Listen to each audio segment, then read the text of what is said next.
And we've been, wait, I reminded myself, I keep forgetting to do this very precious gem of a text. So I'm going to read it. I'm going to start showing if you want. Well, I'm going to read. You can put the other one on. I'm going to read our the other thing, yeah. The preliminary one. When the great Rabbi Israel Baal Shem Tov saw misfortune threatening the world, it was his custom to go to a certain part of the forest to meditate. There he would light a fire, say a special prayer. The miracle would be accomplished and the misfortune averted. Later, when his disciples, the celebrated Maggid of Mezrich, had occasion for the same reason to intercede with heaven, he would go to the same place in the forest, and he would say, Master of the universe, listen, I do not know how to light the fire, but I am still able to say the prayer. And again, the miracle would be accomplished. Still later, Rabbi Moshe Leib of Sasov, in order to save the people once more, would go into the forest, and he would say, I do not know how to light the fire, and I do not know the prayer, but I know the place, and this must be sufficient.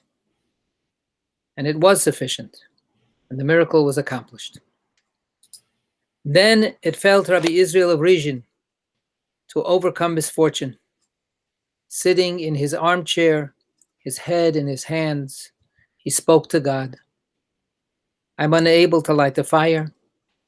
I do not know the prayer. I cannot even find the place in the forest.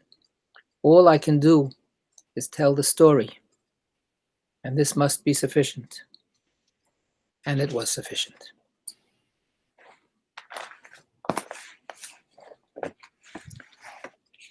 Thank you. Thank you, John. We have here the continuation of the story of Rabbi Eliezer ben Hurkanus, Rabbi Eliezer the Great, Rabbi Eliezer Hagadol. And we're now coming to a series of stories that bring him from his final illness to his death. And there are a few stories here that we're going to look at.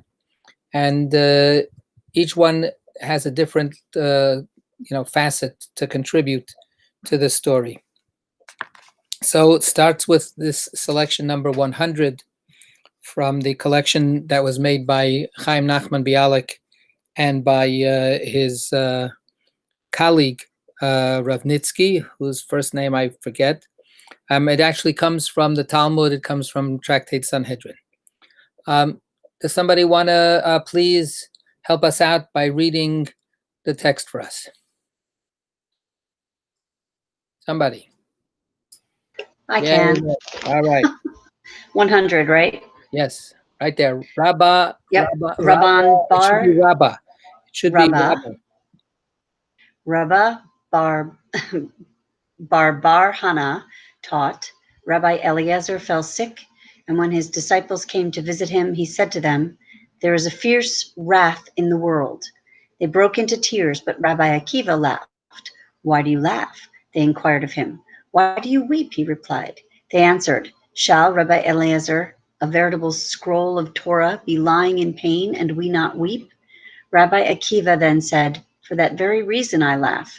As long as I see that my master's wine is not souring, nor is his flax smitten, nor is his oil gone rancid, nor does his honey ferment, I thought, God forbid, that my master might have received all his reward in this world, leaving nothing for the next. But now that I see him lying in pain, I rejoice, knowing that punishment for his sins is exacted in this world, while the reward for his righteousness is treasured up for him in the next. Rabbi Eliezer said, Akiva, have I neglected anything in the entire Torah? Rabbi Akiva replied, you, our master, taught us. No man on earth is so righteous that he does only good and never sins. Okay, so that's the entire selection. And there's a lot in here. First, we have the scene. Rabbi Eliezer is sick. He's dying. And we have the image of his disciples coming to visit him. And given the background stories that we've already read and looked at, there's a very there's a doubled poignancy here, because we have to understand that he is still nevertheless officially excommunicated. So whoever is visiting him is observing what we call today social distancing. Right? So there's a sense of they're visiting, but at the same time they have to maintain a certain separation from him. They can't ignore him. They are his disciples. They don't want to leave him alone in this terrible time. Nevertheless, we have to, when we think of how the scene looks, it's not they're all crowding around his bed and they're all there's a an enforced distancing that adds to the difficulty of the situation, and unfortunately we know this too well today. So we start at the beginning, and he says to them, there's a terrible plague out there. There's a real wrath that is engulfing the world. And the question is, what does he mean by that? So if you look down in the notes, you have note number, 8? Can you read it? Can you see it? I can read it if it's too small. I got it. He referred to himself. God must be very angry with him, so to have afflicted him. So Rashi, Heinrich, Graetz, conjectures that his death took place shortly before Trajan's attack upon the Jews of many countries. Trajan was the Roman general, and then he became the emperor. Okay. Trajan's attack upon the Jews of many countries, circa 116 to 17 CE, to which he was alluding in his remark, as the storm was already brewing. San Sonico comes from Sanhedrin, comes from the tractate Sanhedrin. So what we have here is two very different kinds of interpretation. One is that he's making a very personal statement, right? And he's saying, whoa, am I feeling God's wrath, right? And a way of expressing his own deep and extreme pain. I'm really getting it, right? And this is, this takes over everything. In a certain sense, even though he's speaking personally, he says the wrath is in the world because my world has been closed down to just be me in my pain. And people that have been in extreme pain know how you're not going to have philosophical conversations about, abstract things or what's happening, across the ocean. The pain focuses you on yourself. That's one way that some people have explained it. That's a traditional explanation found in Rashi's commentary. But a modern scholar, Heinrich Graetz, from the end of the 19th century, middle of the 19th century, he conjectured that what we have here is a historical reference to what was happening in the Jewish community and in the Roman Empire at that time. So the dates that are being given here, which is 116 and so on, it happens that this was, and we recognize this is 45 years after the destruction of the temple, in the year 70. There are throughout the Jewish Roman diaspora, in other words, Jewish communities that are part of the Roman Empire, which stretched, across the entire Mediterranean region and then further eastward. There were numerous simultaneous rebellions against the local Roman authorities in the diaspora. Not so much in the land of Israel itself, which was still, really,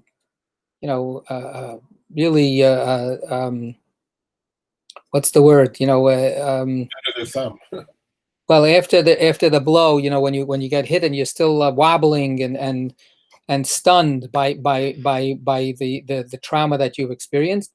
But in the rest of the Roman diaspora, there were really fierce uprisings by Jewish communities.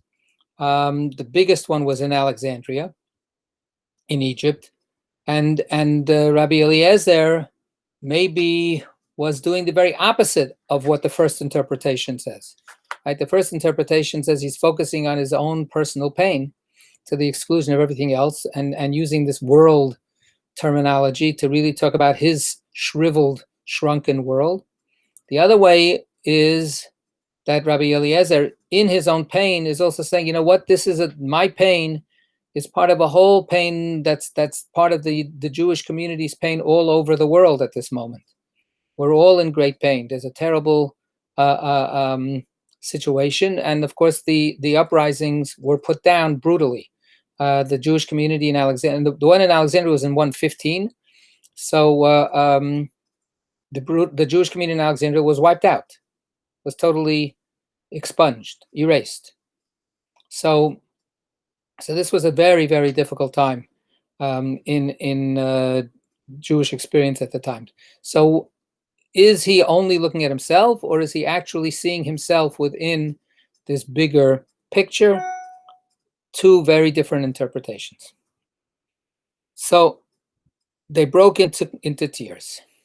So they're watching their master, who's telling them how much pain he is in for whatever the source is. And here we have a scene that is repeated a number of times in rabbinic stories, where everybody is upset by something that conventionally anybody would be upset by. And then Rabbi Akiva reacts very differently. There's another story that a bunch of sages were walking in Jerusalem in the ruins of the temple, and they saw a fox run through the spot where the Holy of Holies used to be. And this was actually a verse that is said in the book of Lamentations, Al Har Zion Shishamem Shualim Hilchuvo. Right, the Mount Zion is now desolate, and foxes are roaming, wild beasts are just roaming around. So they burst out crying, and Rabbi Akiva started laughing. And they say, "What's with you? What's going on here? How could you laugh? This is a terrible, tragic scene." And he explained, and they say the verse, and it's terrible. And then he says, "That's why I'm laughing. Because who would have thought that such terrible prophecies would have come true? And we see with our own eyes that those terrible prophecies were fulfilled. If the terrible prophecies were fulfilled, then the hopeful prophecies will eventually also be fulfilled." So this is the proof that the prophets, whatever they say, is to be believed in, is to be relied upon. And just as the prophets, screamed fire and brimstone against us, they also eventually said no, but eventually everything will be restored, and there'll be security and peace, and everybody will be okay. So now, if I ever had a doubt that redemption would happen, the reality of the suffering makes me believe in the reality of the possible redemption. So that's his very different perspective. And here we have another example of him reacting differently. So what in the end is actually, what gives him reassurance here? Why is he smiling or laughing during this very tragic moment? How do we understand what he says? Yeah, Josie. You have to unmute. Well, he's saying that if Rabbi Eliezer is suffering in this world, that he will not suffer, and he will be blessed in the world to come, because blessings have been treasured up for him in the next world.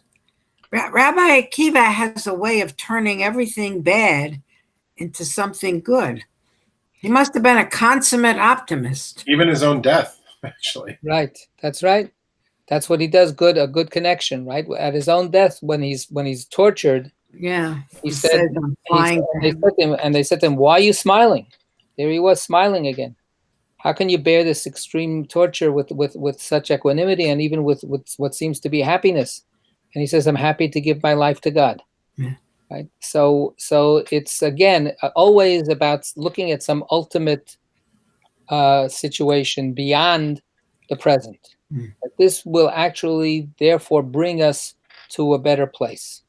And he's constantly seeing that to get to that better place, you have to go through a lot of pain and suffering. And that will assure us that it has to eventually end up well. Right? That's his faith. He's a man of faith. So he doesn't become cynical. He doesn't lose his faith, but he ends up actually saying, okay, I'm so secure in my faith. I'm so convinced that the good has to triumph, that whatever it is that's bad now just means that the good has to be so much more good to be able to overcome this. But the other rabbis and disciples are men of faith. I think Akiva goes beyond faith. I think he's an optimist. Is optimism beyond faith? Well, it's another face of faith. Yeah. Right. But I think your question is well taken. Where's everybody else? Everybody else theoretically has the same concepts, has the same, credo of believing in the ultimate good. What do we make of that? How come nobody else sees what Rabbi Akiva sees? Good question. It's your question. So anybody wanna try to respond to that part of it? Because they're only seeing the here and the now. They're only seeing what's happening now. They're just reacting to what's happening now. He's seeing a bigger picture. Right. Remember that first interpretation of how we understand Rabbi Eliezer's words. That the first interpretation is the whole world has shrunk to the dimensions of my pain. Right? A fierce wrath is in the world. Well, the fierce wrath, according to that first interpretation, is simply that he is in pain and is dying. There's plenty of other things happening in the world. But for him, the world has now become simply focused on his own pain. And to a certain extent, that's exactly what's happening to all the other sages and disciples. They're in pain. They are suffering, and their suffering blinds them to this other dimension. So what gives Rabbi Akiva the strength to be an optimist? What gives Rabbi Akiva the fortitude or the vision? That's never explained. But he is the voice that never lets up hoping for the next better world or the next better situation. Right? What do we make of the last small paragraph in this section? Rabbi Eliezer's question to Rabbi Akiva and what Rabbi Akiva answered. Well, on the surface, it reads like, are you saying that, I'm a sinner? I'm a bad person? And the response is, you yourself told us that no one's perfect.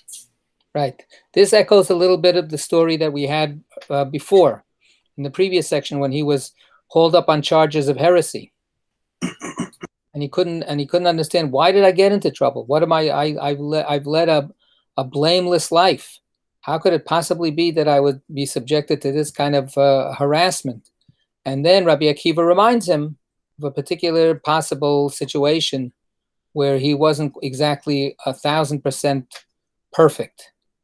So here's the same thing, again with a little wry, ironic twist to it. Rabbi Akiva says, "You taught us, right? I'm not going to tell you something you don't know, right? This is part of the joke here, right? Rabbi Akiva says, you know just as well as me. In fact, you taught me this, right? And what did he teach him? He taught him a verse. This is not like some big complicated Talmudic conversation. He taught him a verse from Ecclesiastes, which says, nobody's perfect. Nobody's perfect. The biggest righteousness in the world that a person could be having doesn't preclude that they also have done sins, right? You could be righteous and also have committed sins. So, Master, Rabbi Eliezer, you taught us that. So what are you surprised? So what do we make of that exchange? Clearly, back to sort of echo Josie's question earlier. What, Rabbi Eliezer forgot that verse? He didn't remember that verse is true. How do we see that? What's happening here? What does this tell us about Rabbi Eliezer at this point? He thinks he's pretty good. He thinks he's pretty good. And again, I think that this is part of the picture that keeps on getting filled in with different kinds of variations, but very much in tune with everything that we've had before. He never questions himself. That's what got him into trouble, right? He knows he's right. He's convinced that he's always right. And in fact, 99.9% of the time, he is right. But there's always a little other piece to it. And he's oblivious to it at this point, or he has to be reminded of this simple truth. So, but what else? Why? I would expand this, of course, to not just be specific to Rabbi Eliezer. This is a very human situation, actually. Right? Yeah, it's. I think it's very troubling, actually. I mean, the problems I always have with these kinds of things is that, as if all bad things that happen to you are punishments from God. That's the problem I have with it. So I want to separate that out. I want to separate that part out. That's true. That's absolutely, part of the assumption in this story, and that's what Rabbi Akiva is saying, and that's what Rabbi Eliezer is also now waking up to. Wait, you mean this is a punishment? So you mean I actually did something wrong? But let's take the punishment part out, and let's just think about being responsible for our actions. Let's say even without punishment. Let's say God will forgive us for our sins. But does that mean that we don't sin? How aware are we of ourselves? Right? It's always easier to see the other person's failures and the other person's shortcomings and the other person's misjudgments. And we're always really, really good at giving advice to somebody else.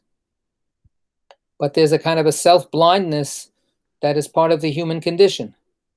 That it's very hard to really turn one's focus back on oneself and do the kind of really thorough, detailed, examination of what has done. It's very challenging, and in many ways, it's almost impossible. Just like it's impossible, I can see somebody else's face, and I can see somebody else's body language. I can see what they're conveying to me, whether they speak or not. Nobody sees themselves, literally, physically, in any kind of total way, in anything compared to the way we see somebody else. That's the essential part of the human condition. I mean, that's the essence of the human condition, is not thinking we're bad and thinking other people are bad. That's the essence of everything that's human. Right. Good and bad, mostly bad. Not an optimist. Right. Without somebody else holding a mirror up to our face, we don't see what we look like. And this is Rabbi Akiva's job here. Right? Again and again, he has served Rabbi Eliezer as the mirror, as the way for Rabbi Eliezer to come to terms with himself, to actually recognize who he is. And Rabbi Eliezer trusts him. We'll see that in the next few stories. Okay. Rabbi, is that one reason many people, including me, can't take criticism? Because we never see ourselves the way other people I have never found anybody except me who could take criticism well. I can't. That was a joke. Okay. Right? Yeah, no, I agree. I think it's very painful to hear criticism from somebody else, because you really don't want to. My southern sister-in-law, my brother's widow, is always criticizing me. And one day I called her on it. She said, I only criticize you because I love you. And I said, I wish you didn't love me so much. Stop criticizing me. Right. Well, I think that's a complicated, story, and I think that one of the issues there is, so it's very nice that you criticize me because you love me, but how about telling me that you love me because you love me? Uh, So, keep it a little balanced. Parents sometimes fall into that trap. oh yeah. That when they have high expectations of their kids, and they're very critical about the shortcomings. Yeah, for your own good. Yeah. And it's like a cliche. How many people, grow up and they say, my father, my mother never told me that they love me, that they're proud of me, right? And they were, and they did love them, but that they think that that's taken for granted. I don't have to say that. Everybody knows that. You know what? You really do have to say that. Yeah, absolutely. The critiquing part comes easy sometimes. Well, everybody's different. Some people can't say a bad word to their kids, so and they should. So so it's a mixed bag. But in terms of self-criticism, it's very hard. And then there are sad situations where a person is so self-critical that they never give themselves a break. Yeah. So it's a tightrope. It's a tightrope.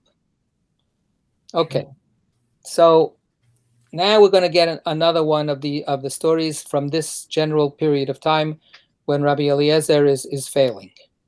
So this is number 101. Somebody else want to take a turn? I could read. Okay, thank you. Our masters taught, when Rabbi Eliezer fell sick, 4 elders, Rev Tarfon, Rev Joshua, Rev Eleazar ben Azariah, and Rabbi Akiva came to visit him. Okay, so you're already, by now, we are such experts. This is a setup, right? Rabbi Akiva is in here. So get ready for Rabbi Akiva being a little different than the other people.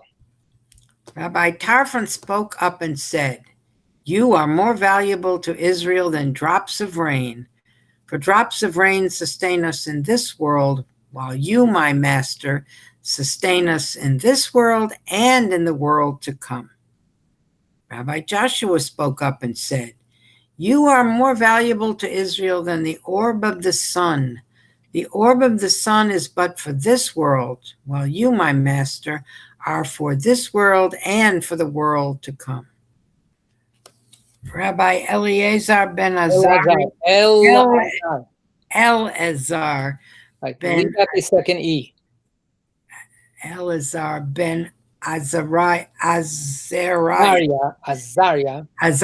spoke up and said, "You are better for Israel than a father and a mother. A father and a mother are only for this world, whereas you, my master, are for this world and for the world to come." Okay, so that's our setup, as so to speak.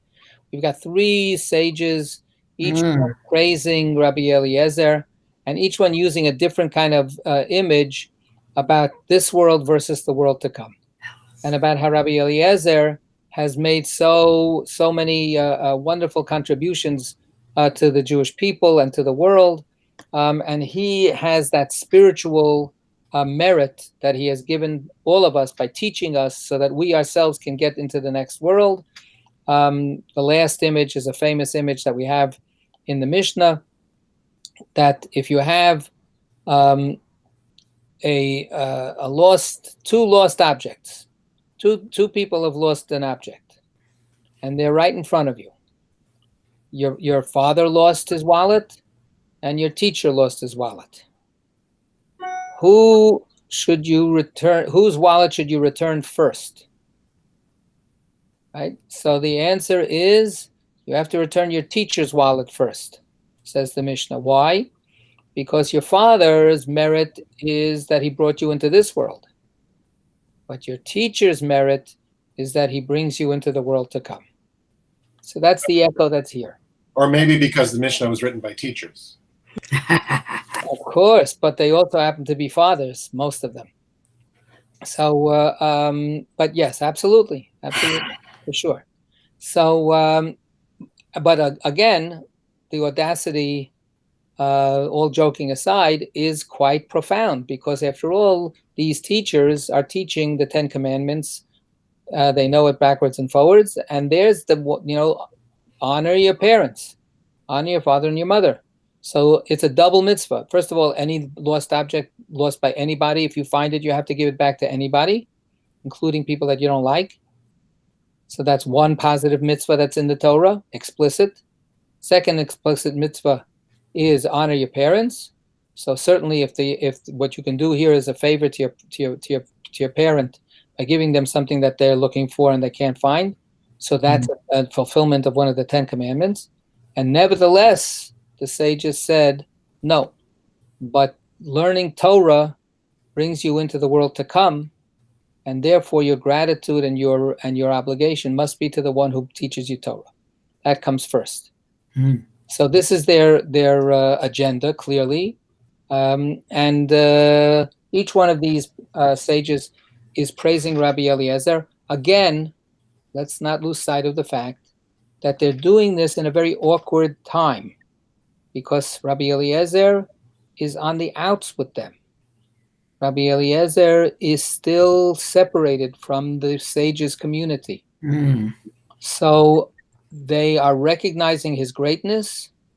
They're trying to be nice to him. They're trying to comfort him, and they're telling him how indispensable he has been to the community. And tragically, at the same moment, he is a man that the community has kicked out of the community. So there's a tremendous strain that's happening. And now we come to Rabbi Akiva. But Rabbi Akiva spoke up and said, suffering is precious. Right. So he uses a verse. He doesn't make a fancy metaphor or parable or comparison out of it. And he just simply says that these are important. It's a gift. It's a gift that you are enduring this suffering. So he's recognizing the suffering explicitly, and he's saying, this is unfortunately what's going to help you, right? And the fact that you're in this pain goes back to the problematics we had earlier that John mentioned.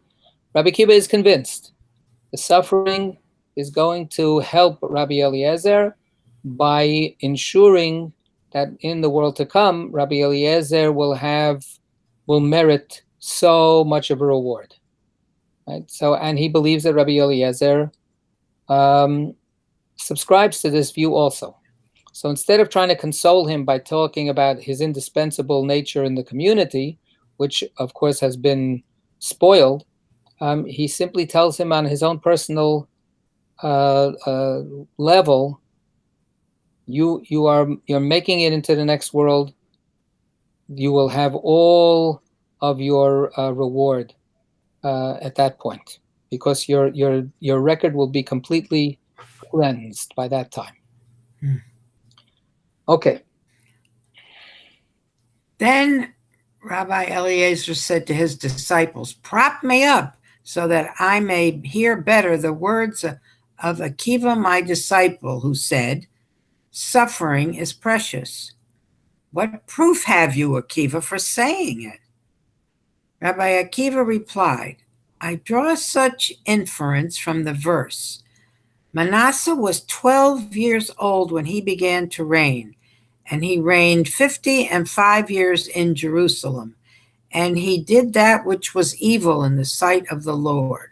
Right. So the king Manasseh is considered one of the worst kings that you could possibly imagine. This is a different Manasseh, is it? What? It's a different Manasseh than Ephraim.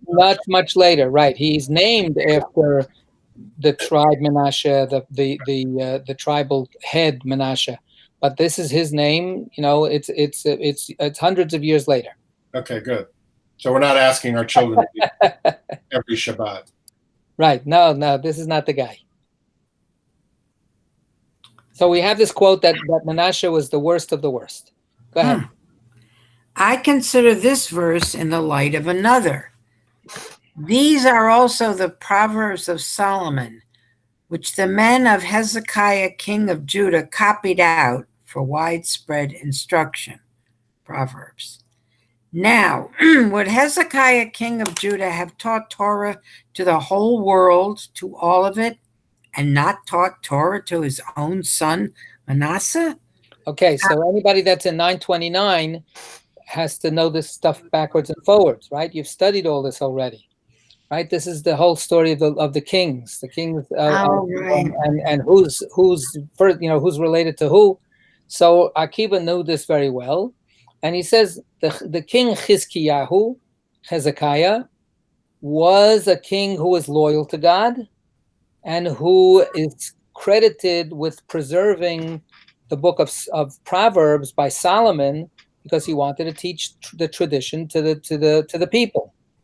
So King Chizkiyahu was a good king, and he was devoted to Jewish education. Manasseh was his son.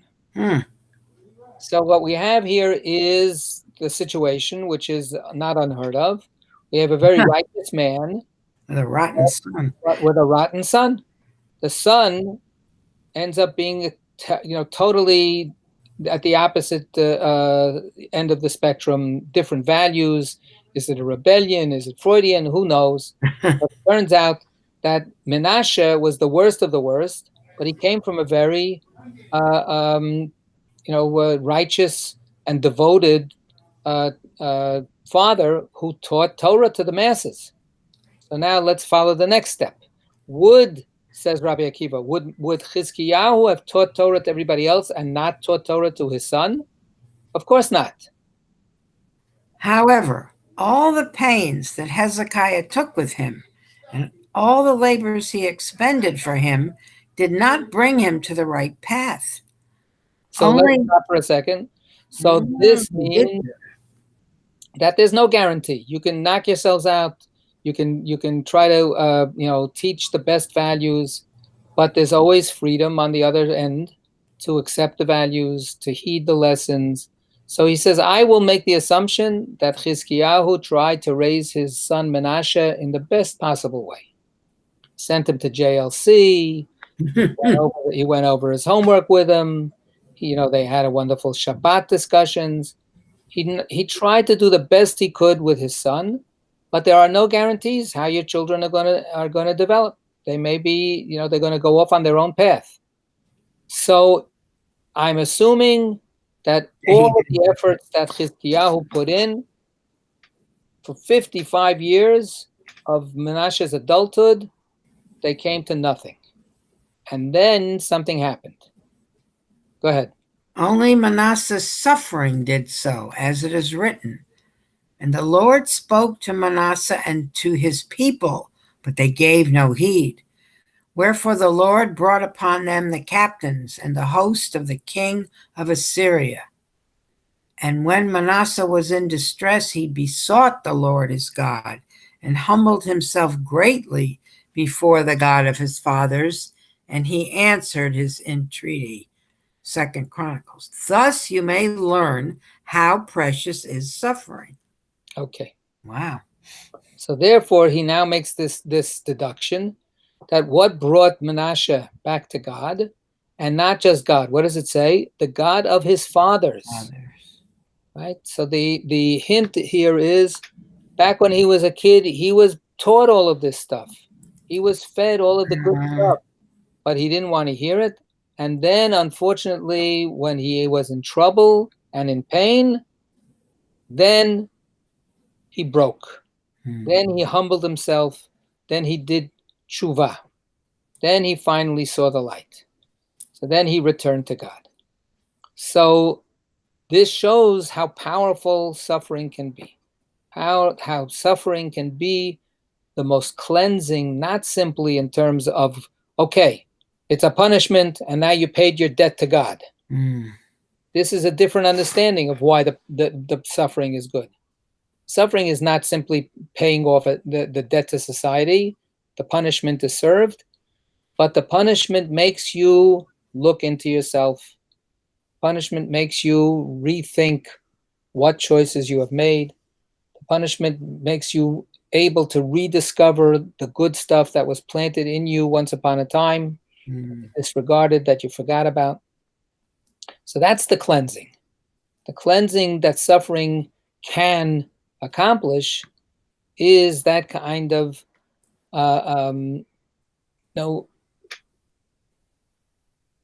pushing a person to self-examination so that they can make a new start that is based on all of the best that they were originally given.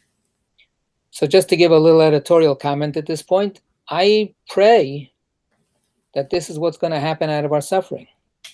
I pray that as a society and as individuals and as a shul, all of this rotten suffering that we are going through we'll have some. I hope that we'll use it as a prod for some self-examination. What can we do better? And not just what can we get back? How fast can we get back to the old way? What can we actually do by looking into our hearts, into our actions, into our past? What can we do better? Or what are we capable of? We are capable of better. We're always capable of better. Just like no human being is so righteous that they never fail, no human being is so miserably bad that they can't do better. Right? Nobody is irredeemably, permanently condemned to be bad, and no person is condemned to make the same mistake again and again and again and again if you recognize the mistake. All of us have weaknesses. All of us have limitations on what we're comfortable with and what we're not. But we can examine ourselves, and we can be our own best coach and fan and encourager. I'm going to go back to that family story that you mentioned, Josie. Love your neighbor as you love yourself. Right? So use that love to critique, but also use that love to encourage. Love yourself by pushing yourself to be good, to be as good as you can be. So this was Rabbi Akiva's response to his teacher. Yeah. Okay, and what we have in this case is an elaborate step-by-step, connecting of the dots of different verses and different pieces of history to be able to come up with a life lesson that then he applies to his own teacher. How do we understand that first part of the scene of this particular part where Rabbi Eliezer says, "Prop me up"? I want to hear Rabbi Akiva better. What's going on there? I couldn't tell whether he was being cynical or he was being devoted to his disciple. It kind of threw me. Because he says, "What proof have you?"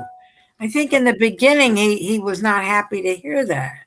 So before we get to his question, first he says, "Prop me up."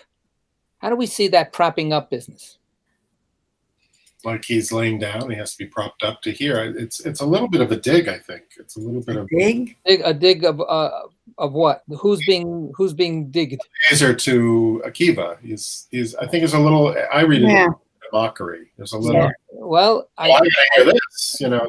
Before we characterize it as what kind of what's going on in Rabbi Eliezer's motivation, the first thing is I think that we've seen it. Unfortunately, I think pretty much everybody in this group has seen a sick person at their as they're waning, as they're getting weaker, and the idea that they then want to be propped up. That's a grasping of life. Right, prop me up. When the person doesn't want to eat and they don't care how they are, that's bad. That's when you're at the really, the very sad and depressing end. But what we have here is Rabbi Eliezer getting some energy. So he's literally moved.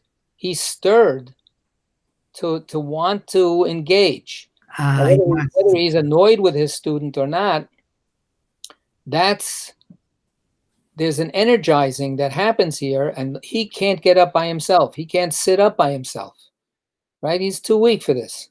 But nevertheless, he wants to sit up. He wants to be able to pay attention to this. Does he want to give Rabbi Akiva a hard time? Maybe, or maybe not, or maybe it's a combination. I can tell you that for instance, when my father, blessed memory, was on his last year or so, and he had a lot of tsaras, he had a lot of physical pains and so on, and I had a couple of friends, I'm thinking of one particular friend, who would come over when my father was in our house, and he would purposely get into an argument with my father. Like he knew how to push my father's buttons. And my father loved to argue.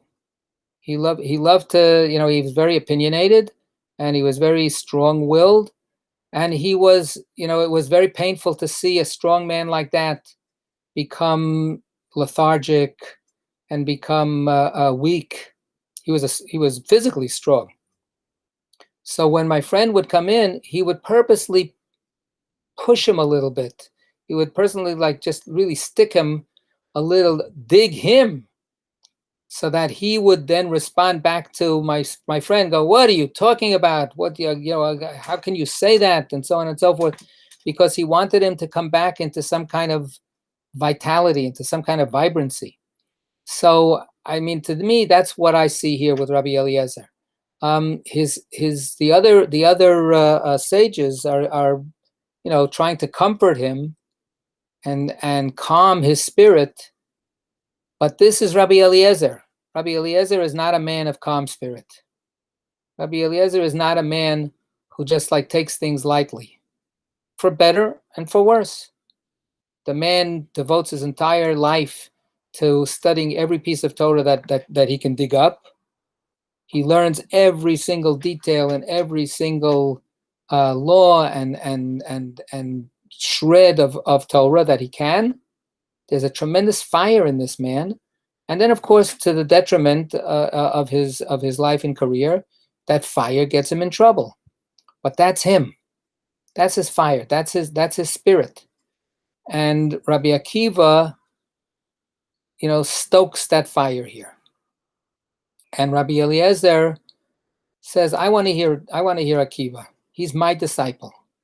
I want to hear what he's saying. The other guys, I got it. I heard you. But you're my student, and I want you to teach me what your perspective is here. And whether it riles me up or gives me delight is yet to be determined. But the old curiosity, the old thirst for learning is ignited in this scene. That's how I see it. Okay, so we have a little bit of time to start the next piece, and the next piece is a very long piece, so we're not going to be able to finish it today. It goes through the next column and then a little bit more, but we're going to begin it. This is the deathbed scene.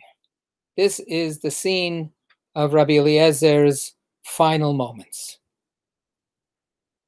Okay, so anybody else want to read?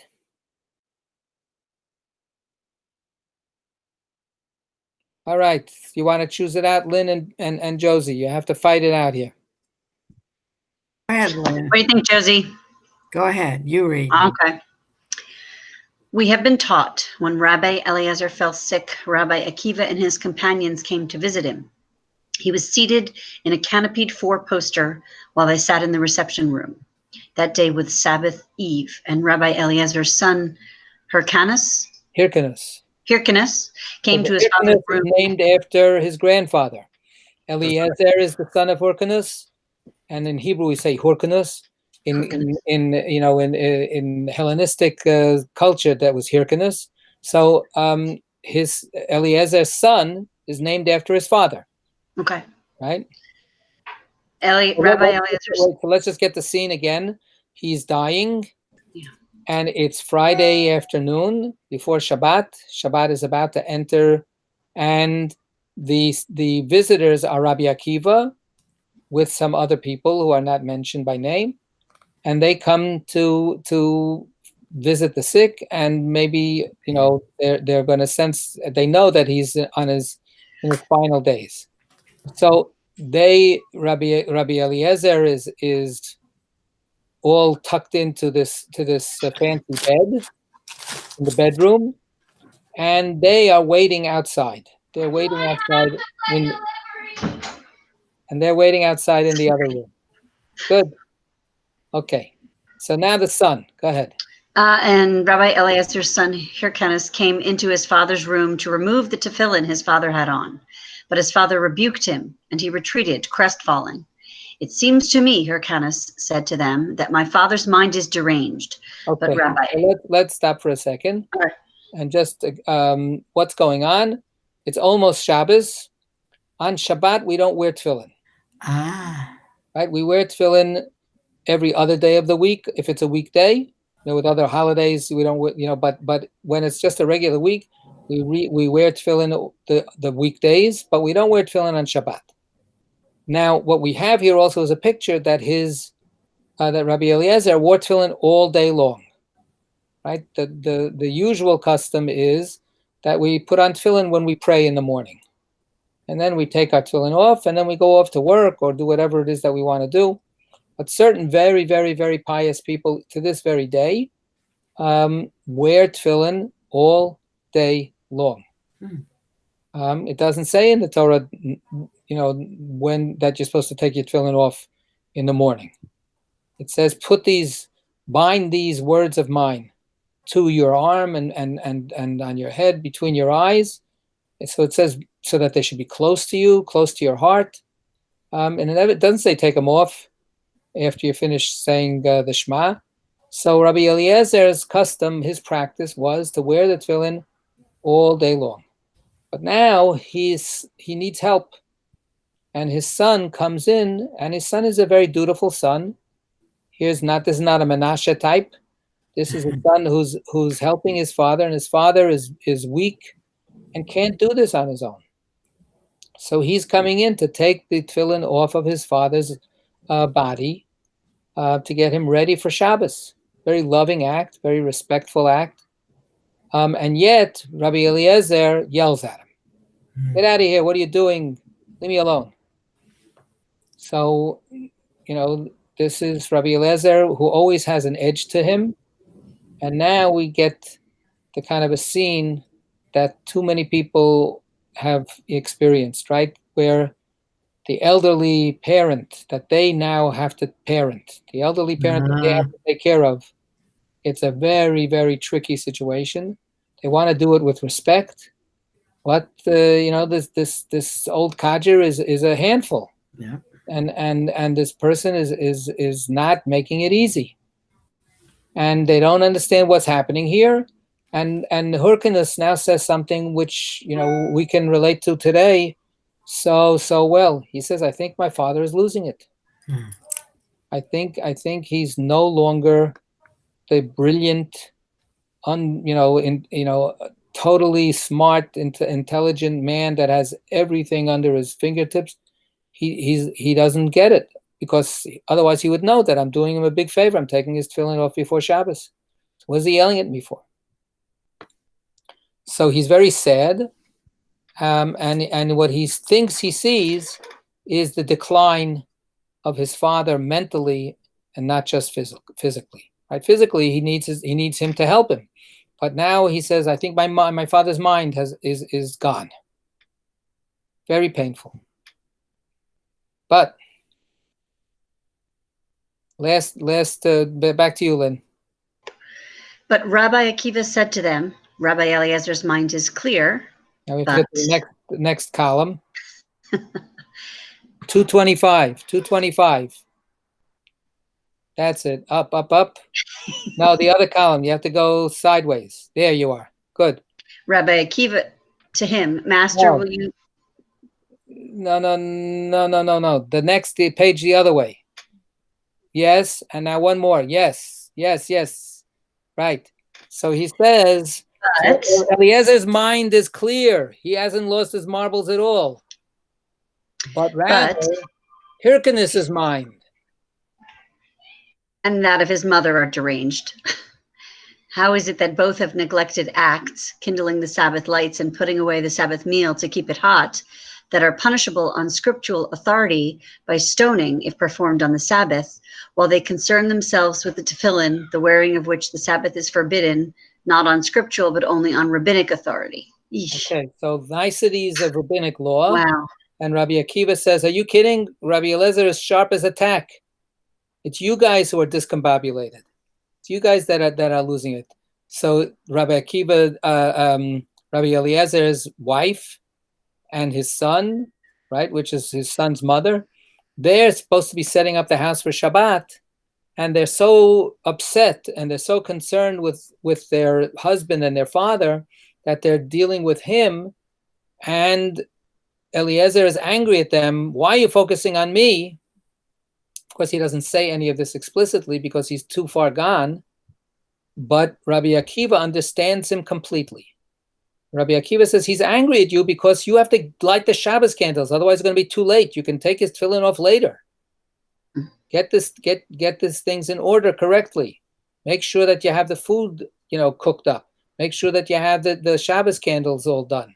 Then you can go take care of the tefillin. But instead, you're focusing on the tefillin. That's totally secondary here. So what we have is a picture of a house in disarray, right? We have a picture of a house where everybody is upset. Everybody is trying to do the best they can. They can't think clearly. And they're then adding more pain to their pain by seeing how when somebody else reacts badly, they think that this is an indication, it's a symptom that the person is failing. And really what we have is Rabbi Eliezer who sees crystal clear, even though he's dying, even though he's completely decimated as in terms of his strength, but his mind is perfect. And he is totally concerned with fulfilling the Torah's demands, not his own physical needs. With all of his pain and suffering, he's not looking for to be pampered or taken care of. He's saying, stop taking care of me. The Shabbos is coming. Let's take care of the Shabbos. So this is the situation here now with Rabbi Eliezer and his family. I mean, I think that the subtleties here and the true picture of the dynamics within a family in these kinds of situations is really, really right on the mark. This is a very, very, very accurate depiction of so many scenes that happen in families when they're in crisis. With the added material that we're talking here about applying the Torah to the situation. So we're going to stop here, and I invite everybody to come back next week for the rest of this story. Thank you, Rabbi. Bye, guys. Bye, everybody. Thank you.